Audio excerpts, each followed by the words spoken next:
Um, well, Hello there again. This now will be my second video of final impressions on another series that I must say that it was one of my favorites that started in the fall season. And the series is called or entitled Kill La Kill. Uh, that basically is series that was directed by Yoruiki Imaishi and it was written by Kazuki Nakashima. It was made by Studio Trigger and aired between 3 of October of 2013 until 27 of March of 2014. At the same time they started the series, a manga also started that is re-illustrated by Ryo Akizuki and is being published by Kadokawa Shoten and in the magazine of Young Ace. And there will be over from what I read in next September. So, and basically this series is kind of, let's say, at first I was quite doubtful if the series or if the genre of this series uh, will be of my liking. I honestly started to watch the first episodes of the series, and I was, mm, let's say, not liking, but it was a strange series, a strange setting up, a strange story, but at the same time, in the strangeness of the series and the characters, gradually I became uh, a follower of the series and wanted to see what happened next and such. And the story centers in one character, Ryuko Matoi, that comes to a school academy in Oji in search for clues of his dead father that was killed by someone in the past. Uh, in that situation, the ruling force in that school was another girl, a girl called Satsuki Kiruin, that belongs to a very wealthy and powerful family, related with fashion and clothes and such.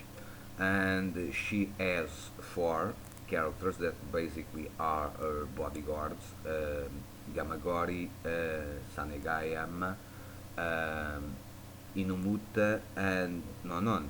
These are the so-called four protectors or the four generals of Satsuki.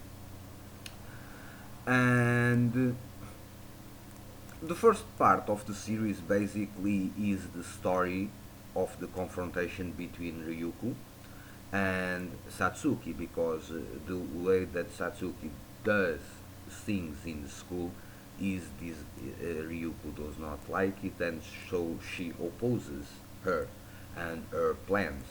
And eventually the first half of the series basically is the confrontation between their two. Eventually, near in the middle of the series, we learn that our other there that there is a organization called Nudist Beach, and basically we learn that it was an organization founded by the father of Ryuko, and one of the members of the organization is a teacher in that school, Aikurumiku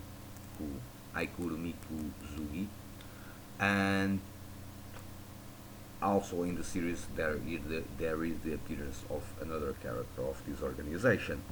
There are other persons in the organization, but these are basically the two faces that appear of the organization that basically are against Satsuki Kiruin and their Kamui or Gold Robes. Eventually, also Ryuko kind of founds Gold Robe, Kamui, called Senketsu, that she wears and allows her to transform. Satsuki also eventually gain access to also to a Kamui called Junketsu. Uh, and eventually the story after this confrontation between these two characters kind of goes to another level, that the main antagonist becomes Ragyo Kirin, that is Satsuki mother. And basically she intends to kind of destroy the earth because of an alien species or something like that. And she is being helped mainly by one girl called Nui Arime. And the goal is to destroy the world and then across the universe uh, make all the life fibers that are alien species entity, something like that, that is connected with mankind through the destruction of the planet. They will go to space and will colonize and grow up in another planets. Also, in this situation, through all the story, Matoi kind of begins living with the Mankanshuku, that is a family that lives in a poor neighborhood near the school, and because she becomes friends of a girl, Mako, that is a very funny character, without a doubt, and the way always when she is around, something very funny happens in the series, so it's fantastic. And eventually they have the great final confrontation against Ragyo, and in this case we have Satsuki and Matoi, Ryuko, and we learn that, and I since let's say almost since the beginning I suspected that both girls were family, because the background family of their stories was strange, because Satsuki kind of have lost her father that have died, and but that was never completely explained. And Ryuku, we never get any hint about what or who was his mother, only his father. So it's kind of granted, and in my opinion, it was granted almost near after the first 5 6 episodes that they are related or that they are family, possibly siblings in a way. At that time I did not understand that why, but that was my feeling about the series, or about these two characters. Eventually, we learned in fact that they are sisters, uh, and that through all the experiences that Ragyo tries in the past, she eventually uh, used Ryuko to do some experiments with life fibers. In that process, she kind of ordered the death of her husband, that was against the situation, but he eventually escaped and eventually became daughter Ishin Matoi, basically the father of Ryuko and one of the founders of Nudist Beach. So it's kind of interesting. But the series is very uh, enjoyable. There is a lot of action. Also, some great degree of fan service, even if in a strange and weird way. Um, and weird as an animation.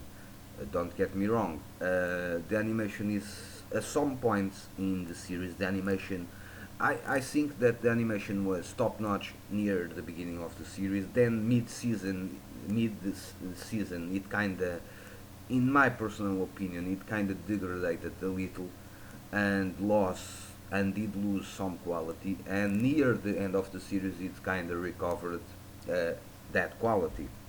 At the same time, the flow of the story in the mid part of the series is kind of slow paced, very slow paced. There are a couple of episodes that are very slow paced.